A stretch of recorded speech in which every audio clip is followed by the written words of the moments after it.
Welcome, all you seekers of truth. I have a secret just for you. It was recently found in a cave in Elsinore, believed to be the diary of Gertrude, whom is nevermore. From it I will verse the words written lest hers by the hand of Gertrude and discover her 4 crimes, for it's from her lips that King Hamlet's time ended upon a rhyme. So, we have a diary from Elsinore. That is Gertrude's. Starting September 3rd. Huh. Here today I scribe my thoughts of better days and seasons lost, for love burned off like steam from pots, and away from Denmark stray my thoughts. Oh. So it sounds like she's kind of starting to think away from maybe the king? And that love that they had's kind of over and done with, the seasons past. Oh. So, October 21st. Ignored again, I can't abide the glimmering King Hamlet's wandering eye. After women he chases, and I can't match their paces.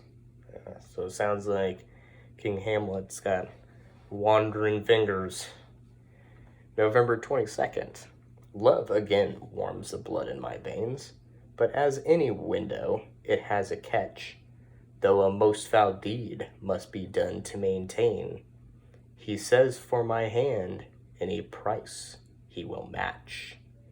So that just sounds like whoever she's in love with, whom I'm guessing is Claudius, will do anything for her. December 28th. So after Christmas, King Hamlet is dead, yet with full hearts I have again gained all my parts. With strength of union and of nation, my once brother, now king, raises Denmark's station. A couple days later, so it sounds like they got married, Gertrude and Claudius. December 30th. My dear Prince Hamlet, frail heart has he mourns more sorrowfully than we. Ophelia's light must blossom his tree.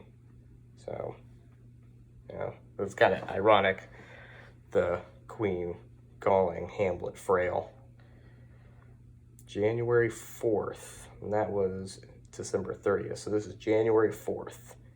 2 young friends of the prince I have summoned. Hamlet's strength I hope they toughen, and in proper direction his emotions steer, to shed a new light on this new year.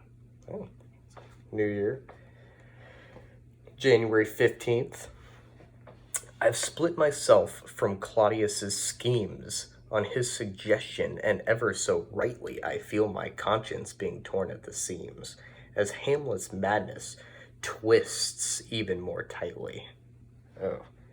So he's just really getting after it. And Hamlet's mind is completely gone. It seems like he's running around with so much grief. But it seems like they're trying to figure out a way to straighten him out, which we know that they are. January 18th, so 3 days later, Gertrude writes, their wisdom has failed to flush out Hamlet's madness. There must be more to Hamlet's tale than can be born all from sadness. That makes sense.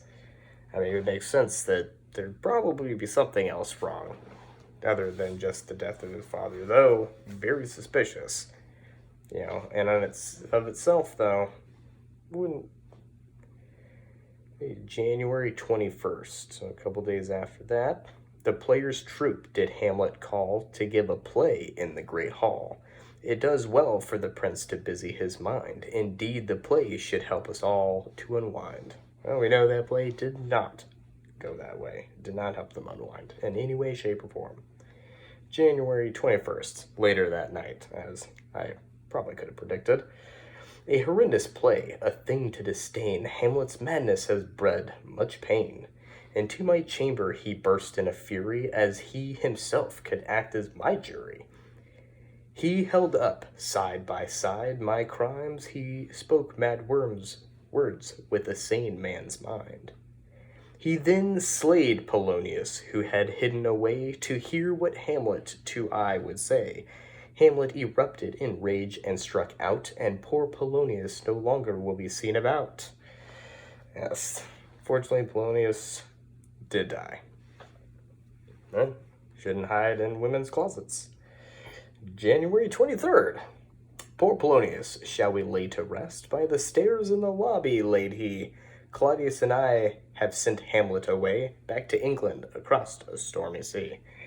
Now, with the play and everything like that had happened, it's no doubt that she would want to get him out of there. She clearly didn't expect the ghost to show up to Hamlet when she put all this together. January 24th. Laertes' rage burns bright and true, his father's life, his vows to avenge. I pray that Hamlet's course is swift, and that he won't come home again. Laertes was very upset. January 28th. Gertrude writes, double grief is double pain. Ophelia hath drowned. Father and daughter in the earth have been laid together in heaven. With wreaths they are crowned. It was very sad. Very tragic end to Ophelia. January 29th, and it looks like this is the last entry, but let's see. January 29th. O perilous time, Hamlet is back. At our borders is Fortinbras poised to attack. A duel between Hamlet and Laertes looms. I pray that for just one, not for all, this spells doom. I shall take some wine to calm my nerves. I pray you pardon me. And lo, in the end, we all get what we deserve, except, of course, for Horatio.